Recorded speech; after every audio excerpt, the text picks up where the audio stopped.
Ubushikiriza amanza buriyamiriza ibitero bikorerwa abenegihugu ataco bazira bukavuga ko iba ari ibikorwa vy'iterabwoba n'ivyaha vy'agahomerabunwa. Amatohoza amaze gukorwa akaba yerekana ko Alexis Nduhije ariwe ari hejuru y'akagwi k'inkorabara nk'uko vyamenyeshejwe na Sylvestre Nyandwi, umushikiriza amanza mukuru wa Republika y'u Burundi mu kiganiro yahaye abanditsi n'abamenyeshamakuru kuri uyu wa 22 Nyakanga umwaka w'ibihumbi 2021. Akaba amenyesha ko imitahe mpuzamakungu yamaze gusohorwa kugira abagize ako kagwi bafatwe bashikirizwe ubutungane bw'u Burundi.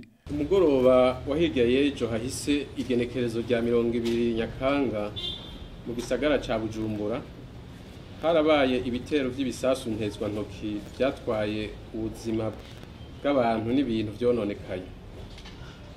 Ivyo bitero bikaba bifitaniye isano kandi bije bikurikira ivyari bimaze igihe bikorwa. Mwijoro ryo kuwa 19 rishira uwa 20 Nyakanga naho hari habaye igitero mu micungararo y'ikibuga c'indege ca Bujumbura citiriwe umuhisi Melchior Ndadaye. Ubushikiriza amanza buramenyesheje abarundi n'amakungu ibi bikurikira.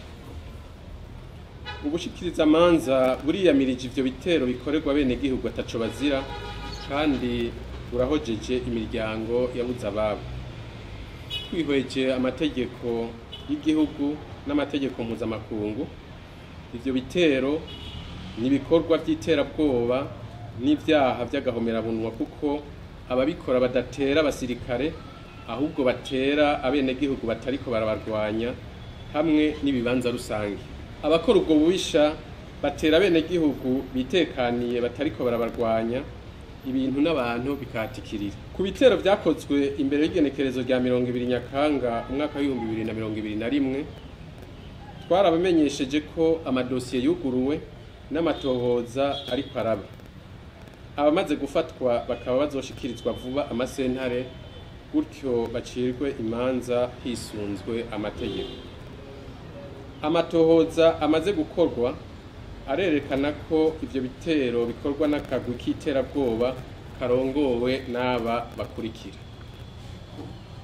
Alexis Nduhije ari nawe ari kw'isonga ryako, Nyamoya François, Barankitse Margarita, Biremba Melchiade, Nibigira Jean Claude Batazira Bayaga, Niyukuri Nikora Batazira Gisiga, Bahati Gad Albert, Ndayiragije Lieve Batazira 26 n'abandi tutaramenya neza umwidondoro wabo ariko tukirondera. Ku bitero vyakozwe ku mugoroba w'igenekerezo rya 20 Nyakanga haruguruwe dosiye Reme Pege 873 agakwego KI agakwego BJB. Kubera ko abo barongoye ako kagwi twavuze bataba mu Burundi, twaciye dufata ingingo yo kubasohorera imitahe mpuzamakungu kugira ngo ibihugu bibahaye indaro bibahagarike hanyuma bibashikirize ubutungane bw'u Burundi bacirwe imanza. Dusavye ibihugu bibahaye indaro ko vyofashanya n'ubutungane bw'u Burundi kugira ngo bahagarikwe gutyo ntibagume basesa amaraso ya bene wabo. Turasavye cane ibihugu vyo mu karere ka Afrika y'ubuseruko EAC n'ibihurikiye mu nama mpuzamakungu y'akarere k'ibiyaga bigari CIRGL, aho abo bantu twavuze boba bari canke baza baraca rimwe ko bodufasha kugira bafatwe hisunzwe amasezerano atandukanye yo gufashanya mu vy'ubutungane aduhuza. Ivyo bikaba vyotuma amahoro n'umutekano bisasagara mu karere. Bitagenze uko bishobora guhungabanya amahoro n'umutekano mu karere kubera ko ivyo bikorwa ari ivy'iterabwoba ndetse ari n'ivyaha ndengambibe. Ivyo navyo bisaba ko ibihugu bifashanya mu kubigwanya.